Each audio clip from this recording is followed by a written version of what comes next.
we can't make it hard as coaches. We've got to keep it simple.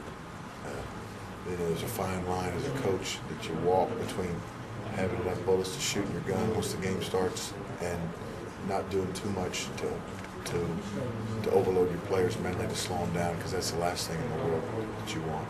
You don't want to. You hate coming in on Sunday and saying, "Well, if that guy had been there, or if that guy had covered that guy," or it's that. As a coach, you'd rather say, "He ran over us," or "He outjumped us for the ball," or whatever. You'd rather say that than this guy should have been there, that guy should have been there, if this guy would have seen that. And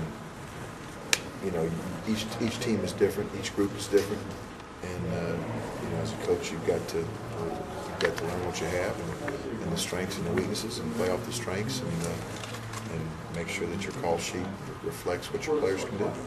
You more bullets. They can do other stuff. They got Sean and all that. Oh, yeah. When I remember him. that, What did he do? He caught 23 balls against us the first time we played him or something? I remember. Yeah, I know exactly who he is. Yeah, I don't know. I think guys just play with the edge. Considering that he was a top recruit, and we were real big on him coming here, and him going to South Carolina. Guys just played with the edge. Felt like that we needed to show him that maybe he should have been with us. Not saying that he's with the wrong team. Because he's doing very well where he's at. But I think guys just played with the edge, and that was the key for us in both times we played against them. Marcus Lattimore is an exceptional player, man. This dude is tremendous.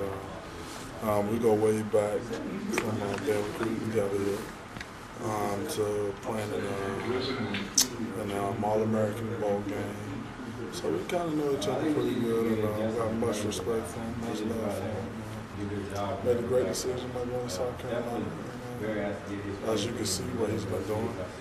And it's going to be a great chance. When I first saw him play, you could kind of tell that it was a difference between him and everybody else. So, you very rarely you see that. It's very rarely you see running backs. This is how I look at Marcus. I look at Marcus as like, like you're going in, like a relative. That's how I look at Marcus. We've been knowing each other, this and that, talk from time to time, once every blue moon. But the deal is, it's like when you go at a relative, just you kind of put your mind into hate.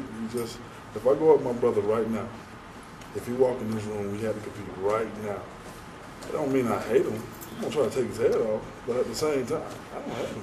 A lot of love for him. It's just a competitive matchup. What do you think you'd be? If they will make you play tight end or let you play tight end, at least they can throw you the ball. Well, that had been my hope, but and I even, went out early in practice and tried to catch a couple in front of Coach Malzahn to show him that I could. But my role is to block the offensive line, and if I can do that at tight end, then I'll continue to do that. Is it fun just to be able to play? It is. It's nice, and I tell you, one of my favorite parts of last week was learning all of the signals, and because the offensive lineman, we really don't need it. Most of the quarterback just tells us. So, I felt really empowered standing there with Barrett Trotter on my right and Michael Dyer on my left as we're all looking to the sideline trying to get the call. But yeah, it's definitely exciting, and Coach says I look good in an eligible number. So, the last time I touched the ball, I was a second grader playing fullback because I was the largest kid on the team. So, it's exciting and definitely a change of pace. But any way I can help this team, that's my job. I know that he's trying to bring more of an intensity to practice because, as you can see, we kind of came out flat against Florida Atlantic. Maybe we're looking forward to South Carolina because we have a big stretch ahead, but we definitely came out flat yesterday. And he made that clear today? Oh, yeah, he definitely said that. If we play like that against South Carolina, then we won't last very long. Like I said, I do my best to kind of stay away from all of it because, honestly, people call. I try not to listen to it. I have to keep it at that. We grind, we had a saying a couple of years ago. It was October victories equal respect, and it was over. Was the little acronym, and that's something we're gonna have to carry with this issue. October is by far our toughest month. I'm sure it is for a lot of people, but it's gonna be a grind. It's gonna separate the men from the boys, and hopefully I don't have no boys fighting next to me.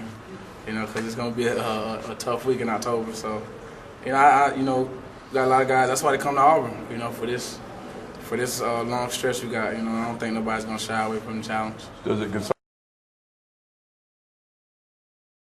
Can I say that?